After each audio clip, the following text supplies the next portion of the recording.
this little boy, or a little of this man that was tiny, right? He was very short, and he was not, you can't say the word midget. I guess he's a little person, and so now I guess the modernized version is interesting because now Mr. Rourke is a woman, and her number one sidekick is a black woman, who is bisexual, who has a tattoo on her back.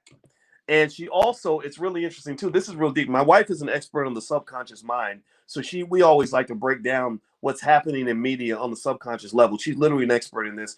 And so the black woman is really an older woman who was dying, who got translated, who was transitioned into a younger woman. So she was an older woman in a young woman's body, right? So she talks like an old woman, right? So she'll be like, yes, well, you really got to realize that it's important to make sure that you take care of your family. Like the way an older woman would talk versus a younger woman. And what my wife pointed out, which was really interesting, was she said that feeds into the Aunt Jemima stereotype, right? So I said, this is interesting. So you got the black female sister girl. I said all the white feminists love to have their little black girlfriend who's their best good friend or whatever. No matter how racist they are, they always got that black best friend. She's also a lesbian slash. Well, she had a husband, but she liked women, so they mixed that together. And then also, she's got the Aunt Jemima thing going on with her voice, and we were like, "Wow, this is really deep." And I don't even know if they even thought about all these things when they created the character in that particular way. But she literally talks like an old woman, right? And it goes back to the plantation of that comfort that the white female had with that old Aunt Jemima black woman who they love like a relative, right? A bisexual mammy, says Edwards. Yeah. That's pretty much what it is, right? And I no disrespect to anybody that's bisexual. I'm not judging that at all. I really don't care. In fact, actually, if you want to know what Dr. Anderson feels when it comes to issues like gender and sexuality, he sees those as I think he calls those horizontal issues, right? Which basically these are things that we should put to the side to make sure we're black first. You start with blackness, and then you can go into the little pockets and categories. But you start by saying, let's look for the things we have in common. Okay, we're all black. We all have a common threat. We all have a common issue to deal with, which is racism, white supremacy, whatever you want to call it. At that point, it's going to take me a while before I start asking you what your sexual preference is, or what religion you are, or what political party you voted for. I really don't care if you're Democrat or Republican. I don't care if you're Muslim, Christian, or Jewish. That's up to you. I don't really care what you do in the bedroom. That's between you and the person that you're doing it with. What I care about is the fact that we're black first, because that allows us to unify around something as opposed to finding reasons to divide, right? And that's where the B1 philosophy comes from. It says, let's be black first, and then talk about everything else. And if you read How the Jews Invented Hollywood, the book that I have all the students read in the Black Business School, which is a great book that really gives you a blueprint on how you build $1 trillion industry. I have a tremendous amount of admiration for what the Jewish community did when they built Hollywood. And I think it's a blueprint that black people need to study. And they talk about where these great big studios and this whole industry came from, MGM and Warner Brothers and all this other stuff. And one of the things that happened is I realized that in that community, they're as divided as we are in a lot of areas. They have Eastern European Jews, which are kind of like seen as the lower class of the group. Then you've got Orthodox Jews, and then you've got the liberal Jewish community, and then you got conservative Jewish communities. You got business owners, then you have the writers and the people that were the hipsters or whatever. And they were divided. They were very divided. Particularly when it came to McCarthyism and basically where they felt like everybody was a communist, like they were looking for communism around every corner, like the boogeyman. And the Jewish community, like Jewish people, were turning each other in, saying, "Oh, I heard he's a communist," and it was kind of crazy. But one thing that was interesting to me was that when Adolf Hitler arrived on the scene and they saw millions of their own people being slaughtered, that's when they unified. They said, "Okay, look, we might be divided, but we've got this common threat, and we must unify around the defeat of this common threat." And so for black people, I see it the same way. You've got common threats, right? If you look at what, what happened in World War II was terrible, but what's happened to you is 100 times more terrible because your Holocaust have lasted for decades, right? It's centuries, actually. Slavery itself, 250-year Holocaust, right? far worse than it. The Middle Passage was a Holocaust, right? Half of you didn't even make it, right? 10 million, 12 million slaves, something like that. I gotta go look at the exact number. So millions of you died during the first Holocaust, which was the Middle Passage. Second Holocaust was 250 years. That's slavery, where you were born a slave and you died a slave. And then you had Holocaust of Jim Crowism, mass incarceration, and then whatever they're doing to you now. Where like they're doing something to you now, you probably just don't even know what it is. You won't find. Maybe your grandchildren will figure it out 100 years from now, where they're gonna somehow the lid's gonna be blown off of it, like the Tuskegee experiment, etc. And that's what feeds that healthy paranoia that you have. And it's natural because they have done things to you and they don't usually tell you when they're like, they weren't gonna announce on TV that they were putting crack into your community. It took some journalists, some very brave people, some journalists, some politicians, some police people within the police department to actually blow the lid off that. If they had not done that, you would have simply said, my God, where did all this crack come from? Why is it that we went out and got all this crack and brought it into our neighborhoods? No, we didn't bring it in there, right? Well, I want you to think about this. Compare that to things like the guns in the community, right? How do we get all these guns in our community? Well, chances are somebody brought those guns. What happened to hip hop? How did we get to the point where all these rappers are promoting drug addiction to young people? Well, it's probably because there was a plan. Somebody made that happen, right? So I see those things.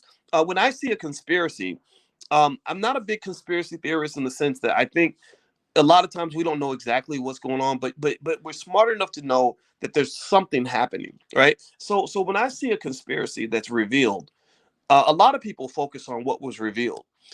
When I see something revealed, I focus on what wasn't revealed, right? Like if you tell me, like I'll give you an example. This is a bad example, maybe, I don't know, but I'll use it anyway. When Barack Obama wrote his book and he said that he tried cocaine and he smoked a joint, that made me say, "Oh wow, so whatever you did must have been 10 times worse than that," because that's all that you confessed to. That's probably the tip of your iceberg. I wonder what the iceberg looks like. Now, I didn't care. I didn't think that necessarily disqualified him from being president. There were other issues that maybe you could have brought up, but the reality is that I would encourage you to kind of think of it that way, like flip it a little bit. Don't look at what's seen. What's seen should make you curious about what's unseen. Like you see one roach in your house, that doesn't mean you have one roach in your house. What does that usually mean? If you see one roach in your house or one mouse in your house, that means you probably have a nest somewhere, right? You need to go find the nest. And a lot of times we don't find the nest, we find the roach, and we kill the roach, and we say, "Oh, we killed the roach. The house is clean." No, you got to find the nest. So when all this stuff is happening, I encourage you to go look for the nest. Okay, so let's keep going. Let me read more. We're on page 58, "Black Labor, White Wealth" by Dr. Claud Anderson. And so here's more of a discussion. We're going to continue the discussion a little bit about women and why sexism is not the same as racism. He also says I'm not going to read this whole section though, it's kind of long, but then we'll jump to the next one. He says, from a racial perspective, white women have always had the advantages of enjoying the fruits of racial discrimination and the option of categorically discriminating against blacks. Both conservatives and liberals support the issue to dilute entitlements to blacks. The first attempt by women to press their own cause into the detriment of blacks occurred in 1870. Okay, we already mentioned that actually. He says, some women's suffrage groups openly criticized Congress for its exclusion of women from the 15th Amendment. One prominent white feminist, Elizabeth Cady Stanton, used strong racist and elitist arguments against placing the disenfranchisement of black males above the concerns of white women. According to author Eric Foner, Stanton said, quote, "Think of Sambo, who does not know the difference between a monarchy and a republic, who never read the Declaration of Independence, making laws for Lydia Maria Child, Lucretia Mott, or Fanny Kimball." So basically saying that, that the black man is stupid, and why would you give these rights to a stupid black man when you're not even giving them to an intelligent white woman? That's basically what she's saying in that statement. He says racism is different from sexism. Wait, hold on. Let me see. Sorry. The feminist attacks attempted to drive wedges between black women and black men. Stanton spoke out in support of voting rights for white members of the sisterhood.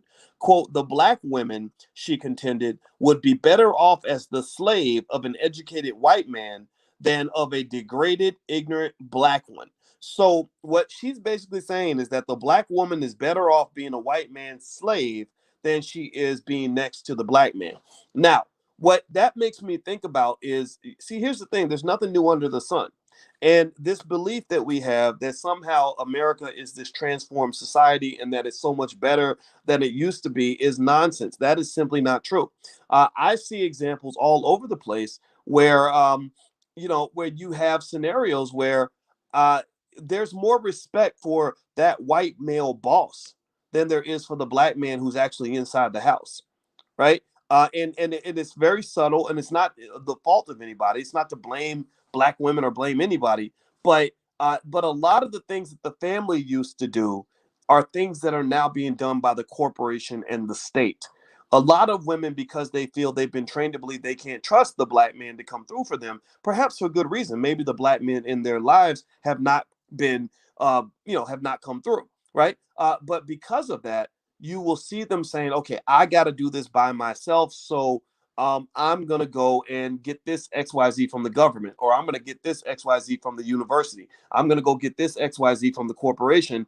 And there's a respect and a reverence for the fact that white male becomes the man of the house before the black man does, right? And so what she's kind of saying, which is really interesting, is something that you hear now. You actually hear this maybe in the Me Too movement, things like that, that black women are in danger when they're sitting next to black men because black men are harmful and ineffective, right? Or ineffective, right? Where, and so it says, look, come over to us and we'll take good care of you. So maybe you go and do what Meghan Markle did. You go marry a white boy across the sea, and everybody celebrates your marriage, right? Like it's a fairy tale, even though we know how he got his money, right? The Queen of England is the largest landowner on earth. She owns 6.6 billion acres of land, and she got a lot of that because her descendants went and slaughtered black people and took their property. But it doesn't matter because she's now safe. She's been disconnected and pulled away from the dangers of having to actually live with and be next to a black man,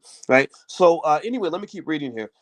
So my point on that is to say that there's no, it's not a coincidence that white feminist, in my view, is the first one to cheer when Meghan Markle goes and marries Prince Harry. Do you follow what I'm saying? She's the first one to say it's those sort of deeply rooted black women that, like the Vicky Dillards, etc., who are not going to cheer for that. They're going to say, why would you want to go across the sea and marry the redheaded white boy when you got these beautiful, amazing black men at home?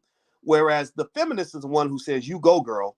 Look at you. The same people who maybe enjoy TV shows like Scandal, right? If you remember, Kerry Washington, I don't think she had a black man. She was the president's mistress, right? And so this, to me, this is very plantationist. It's very plantationist. And it doesn't mean I'm making fun of anybody who's in an interracial relationship. I'm not talking about that. Every relationship is personal. I think it's your right to make your choice on that. But there's a connection here. There's something there with that. All right, so let's keep going. Racism is different from sexism in both intent and effect, as Sojourner Truth, a black activist, heroine, and feminist, aptly noted during the Women's Convention in 1851. After listening to white males discuss white women as a protected class, she dramatically rose to her feet and said, quote, that man over there says that women need to be helped into carriages and lifted over ditches. Nobody else ever helped me into carriages. And ain't I a woman? I would work as much and eat as much as a man when I could get it and bear the lash as well. And ain't I a woman? I have borne 13 children and seen them most all sold off to slavery. And when I cried out with my mother's grief, none but Jesus heard me. Sojourner Truth's point was that she suffered not because she was a woman, but because she was black. Had she not been black, she would have been in the same protected class with white females. Apparently, Sojourner's effort to draw the distinction between race and gender fell on deaf ears and continues to be intentionally misinterpreted. Feminists continue to compete against blacks. The issue of gender protection under the Constitution arose again in 1964, sorry about that, when a Southern congressman insisted that women be included in an amendment to the Civil Rights Act. However, equality of the sexes was a lesser concern than undermining the bill's power to help blacks. Racist conservatives rose up in support of the amendment. Representative George William Andrews of Alabama said, quote, unless the amendment is adopted, the white women of this country will be drastically discriminated against in favor of a Negro woman, end quote. So another myth, so he digs deeper and he talks about black feminism. And he says the popular feminist movement, this is number 7 on page 60 of Black Labor, White Wealth. The popular feminist movement has injured relationships between black women and black men. The sophisticated use of racism and capitalism has placed black women in a position of being a major competitor of black men for jobs, education, housing, and other services and necessary resources, end quote, said Haki Madhubuti in his book, Black Men, Obsolete, Single, Dangerous. Madhubuti explained the conflict between black men and black women, saying, quote, black women did not place themselves in this delicate position as a ward of the system. They have been maneuvered and strategically used for the benefit of the white majority, just as the black man has. End quote. Although their gains have not been quite as spectacular as those of white females, black females have improved their historical advantage over black males. Black women have always been more acceptable to the dominant white society. As with white feminism, black feminism has always been present, but has been fairly low key. Black women have always been able to find work when black males could not. They were more preferable because they were less threatening. Black women are also beneficial for government reporting purposes since a black female counts both as a female and as a black. Now, let me give you a real life story about this in action right now. This is actually in my own life. Um, my wife is a full professor of social work. You guys may or may not know that, and I'm very proud of her. She's actually the only Fulbright winner in the history of her university, and she's very good at what she does. Um, she works at a university. The university is pretty much the entire faculty is pretty much white. There was one other black male on the entire faculty, which is unbelievable, right? One out of maybe 300 people, black, and this one black male just happens to be the guy who was subjected to a horribly racist and unfair in Title IX investigation, where there was a white female who literally reported anonymously that he made me uncomfortable in class. So they went to him and they said to him, they said, "You're under investigation for harassing a student." And he's like, "What student?" They said, "We can't tell you." He said, "Okay, what am I actually being charged with?" They said, "We can't tell you." And so he spent a whole year not knowing what he was being investigated for, who his accuser was, what he was being accused of, none of that, right? And after a year of having this hang over his head, now he's a stellar professor, 20 years in the game, extraordinarily good at what he does. Um, After a year, they literally finally tell him that the person that accused him was a white female student who taken 3 of his classes. Now, mind you, she's supposed to be scared of him, but she took 3 of his classes. And basically, he didn't even remember ever having a conversation with this student. And apparently, he made a joke in class that she found offensive, and literally, she reported him as if he was a sexual predator. So here's what happened: my wife, being a strong black woman that she is, said this isn't right. She stood by him and she supported him, and because she supported him, she then became stigmatized within the university because now his the toxicity surrounding his investigation kind of spilled over onto her. Fortunately, we have a family where we don't give a damn and we stand by what we believe in, so it's going to be fine because I'm her husband. I got her back all the way to the ends of the earth. But this was something that she saw in real life. Now, here's another small dynamic that connects to this. Um, my wife and I both have the same degree. I have a PhD from Ohio State. Her PhD is from Florida State. When we came into academia, she fit in. You know, she's a light-skinned black woman, and they just sort of promoted her, because she was safe and comfortable, and she acknowledges that, she understands that. Me, I'm kind of the dangerous black man. Maybe I'm a little bit of a big mouth, I'm sure. And I had a much harder time within that system than she did.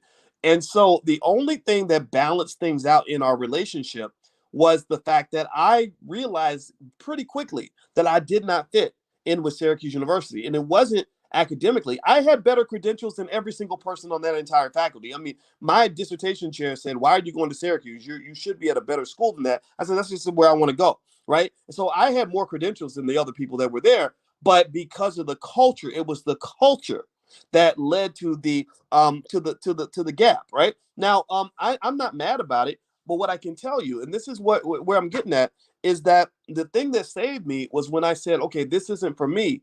I've got to create my own. I've got to make sure that I position myself so that no matter what they do to me, I've always got options. I've always got somewhere to go. I've got an emergency savings fund. I've got assets invested. I've got other streams of income. I've got my own business. I've got somewhere to go. So I came to my community really as safe harbor to get away from the racism that I was experiencing within academia. And it was sort of a thinking outside the box that allowed me to do that. What would have happened if I hadn't done that? If I hadn't done that, here's what would have occurred. I would have been because I was outspoken about racism. I would have been blackballed from academia. I wouldn't be able to get a decent job at any university anywhere.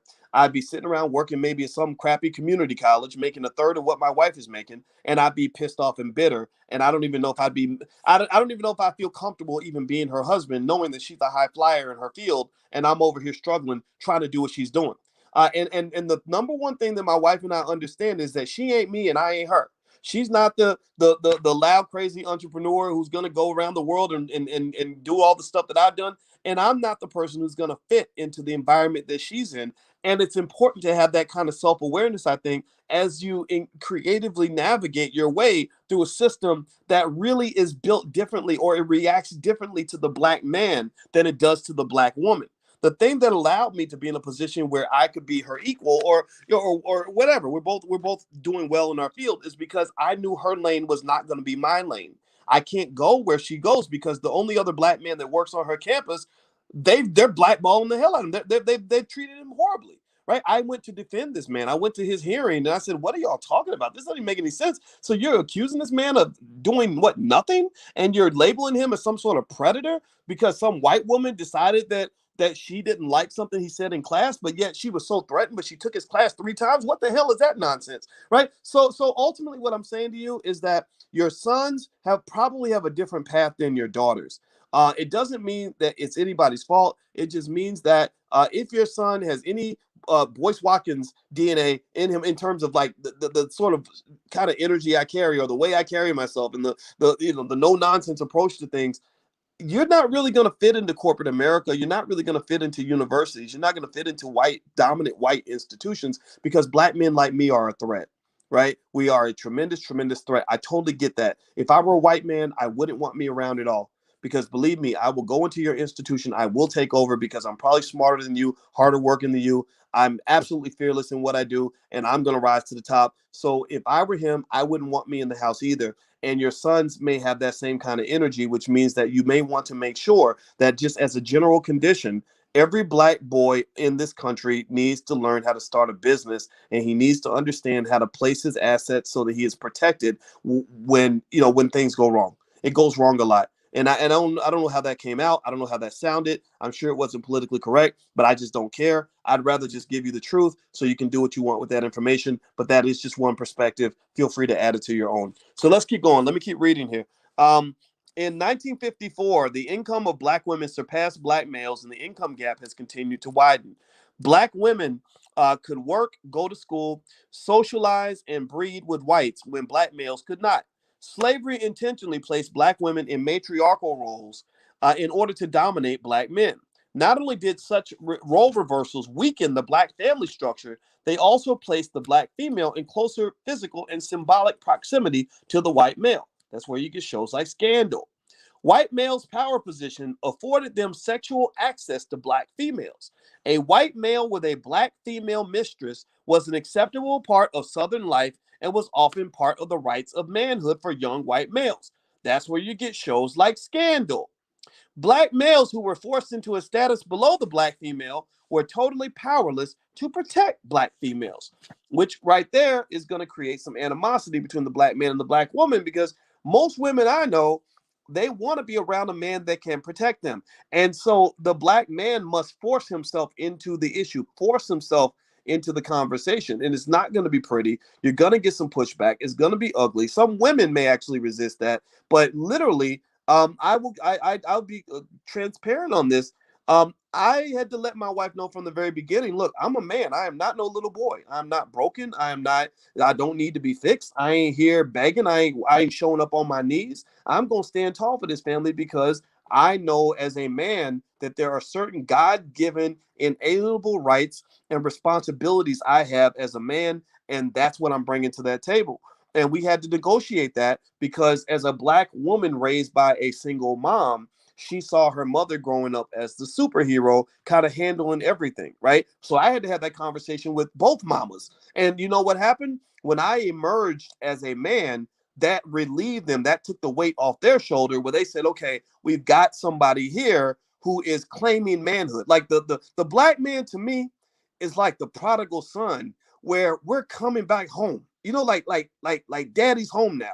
You know, and I really feel like in this generation, it's things are a little bit different. I really feel like in this generation, you're seeing that emergence of the strong black male voice, and I encourage everybody to kind of pay attention and to make space for that, right? And it shouldn't be a toxic voice. It shouldn't be somebody who's constantly thumping his chest and feeling like he has to dominate everything. The women are very capable and very strong, and being a strong black woman is not some sort of ugly liability. It does not. It's not, to me. It's not a flaw. I think it should be a badge of honor. But the downside of going too far, just like anything can, if you take too much of it, it can become toxic. The downside of it is, one, it makes black women tired as hell. That's what kills you. That's why you die earlier. That's why you get the heart conditions and all this other stuff, because you're carrying the whole weight of the world on your shoulders. And then two, if you're stepping too far into that space and not making room to kind of reconsider the world that you're living in, then it can cause conflict with men. When you meet a real man, like if you're determined to be that powerful in an overbearing way, then you probably don't need a man in your house. You probably need a little boy or a sex toy, because a real man is going to probably have a hard time negotiating that. But a smart man is going to understand the world he lives in and really renegotiate the relationship in a way where you can coexist. That's really, in my view, that's where the black power couple comes from, right? Where everybody acknowledges everybody's power, and you're sort of figuring it all out. So this is what white supremacy did. I think it kind of threw the gender roles off a little bit. And I'm not gonna sit here and pretend like my wife and I didn't have to have those hard conversations to get an understanding of, like, okay, how are two powerhouse PhDs going to operate under the same roof? And it takes a lot. I'm telling you. So that's why everybody needs to get therapy. There you go. All right, so let me keep going. Let's see. White males' power position. Okay, we already talked about that. Today, the rise of black sisterhood has the potential to be a divisive and destructive social phenomenon that could impede black self-empowerment. I don't think sisterhood's a bad thing, but let's see. Let's read more and see what's being said here. The black sisterhood here refers to black women who have indirectly joined with white males and white females to further depress black males. Oh, I can agree with that. Using black females to subordinate black males places the race where it was centuries ago. In slavery, female slaves were typically field drivers who set the work pace and tasks for male slaves. Though many worked alongside the male slaves, they were usually given the easier management jobs, supervising children's crews and trash gangs. Within the household, black females were typically the surrogate overseers of the entire yard staffs, as well as slaveholders' young children. The black female's advice was sought and accepted in family and household matters. Up until the civil rights period, the black female's domestic authority was exceeded only by the white master and the mistress. So this is interesting, right? This really, I mean, I encourage you to think about what Dr. Anderson is saying here. We're on page 61 of Black Labor, White Wealth. I want you to take what he's saying here about how the plantation was run, and I want you to go look at the corporate plantation. And I want you to kind of think about examples where, at least I can remember as a black male feeling frustrated that, that, or not feeling frustrated, but kind of observing that, there would be women that had the access to the boss, right? But I couldn't get that same access, right? Because I'm not a woman, right? And it's not anybody's fault. It's just a dynamic that you have to be aware of and something you have to pay attention to. And so let me just keep reading. I'm not gonna comment too much on that. All right. So it says, within the household, black females are typically, okay, we already said, black males as a class were never granted the full social and economic options to play out the male role as head of the black family and household. More than a third of black males today are unemployed. Now, mind you, this is the early 90s when he's saying this. A third of black males today are unemployed, poorly educated, on parole, probation, or in prison, and have a life expectancy that is 20 years shorter than a white female and 10 years shorter than a black female. Black males are an endangered species. That has been the case historically. They were enslaved on a ratio of 2 to 1 for every black female. As far back as the 1840s, certain southern states enacted an annual $5 per capita tax on free black males in order to punish them for simply being black, male, and free. Let me read that again.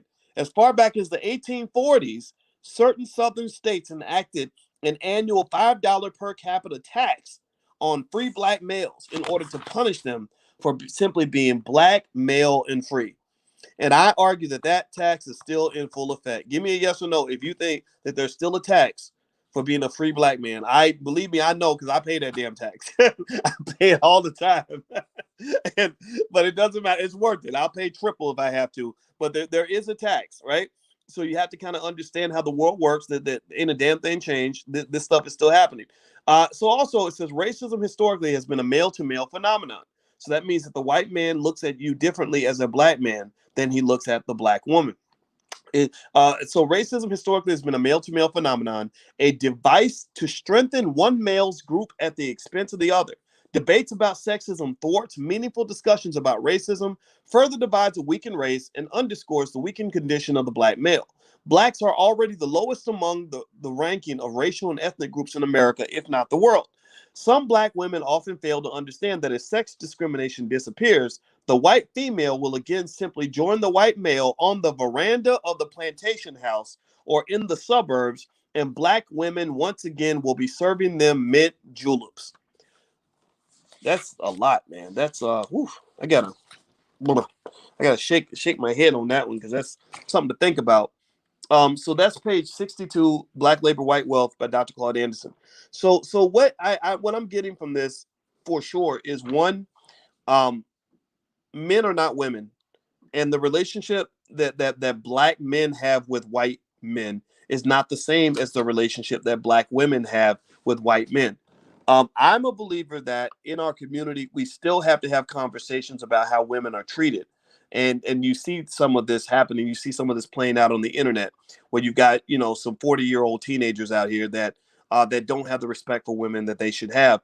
And I think it goes both ways, right? You've got some women that say things that just don't make any sense, and I think that all has to be kind of discussed, right? But it has to be a black discussion.